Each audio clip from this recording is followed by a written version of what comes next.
it is interesting to think about how a community will have roots within a certain geography. So it's buildings, say in over on Parkwood, or shall we say Neepsend, the estate there had a sense of something, which I believe did crumble a little bit at the end, did come a bit loose at the end, but then they've been knocked down, and a lot of those families were rehoused in on the Kelvin Flats, Flats. or in the surrounding area. But I would imagine mostly on Kelvin Flats, because I know when we moved on there was definitely big swathes of families. So there was all that interaction, So there was that sense of safety in everything.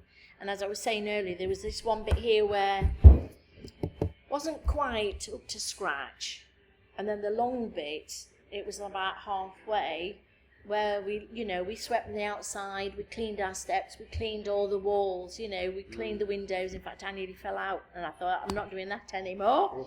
It's a bit high up there. And it was just that kind of sense, and you had the milkman that came on, he came on his electric truck.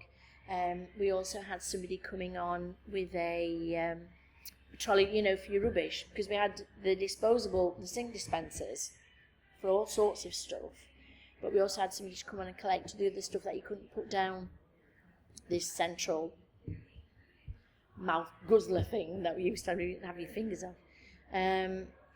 But it was even breaking up then. You could tell there was a sense of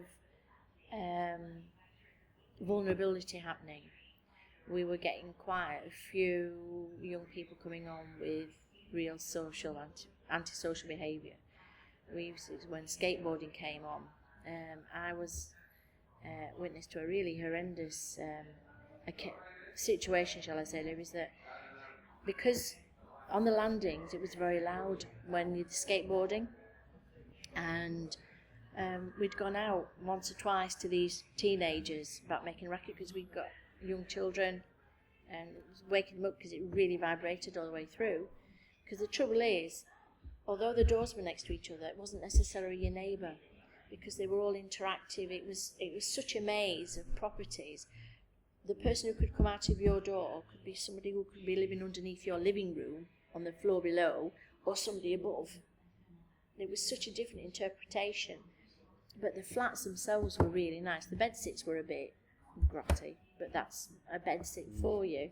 But the actual flats, the 2, 3, 4 bedroom flats, were really roomy and nice.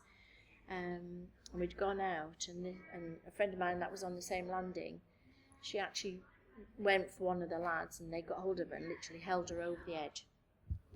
And it was just like, this is now getting out of hand. And one of the things is that the police wouldn't come onto the flats, because it was I don't understand why it was a case of they couldn't go on the flats unless they were invited on. So if any of the kids were running about or doing anything, because we stopped using the lifts because they were always full of urine or needles and things. And this is the 70s, so there was an issue. There was an issue of people throwing things out of the windows, really heavy pieces of equipment. I know Park Hill, I think, was recorded as having a television thrown out, but we'd had a television thrown out before that ever happened there, Lou. So big pieces of furniture. So you were very careful when you were on the ground where you were walking.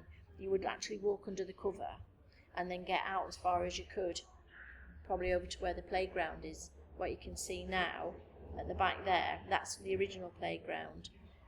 So that playground where the little slide is, all that was all open.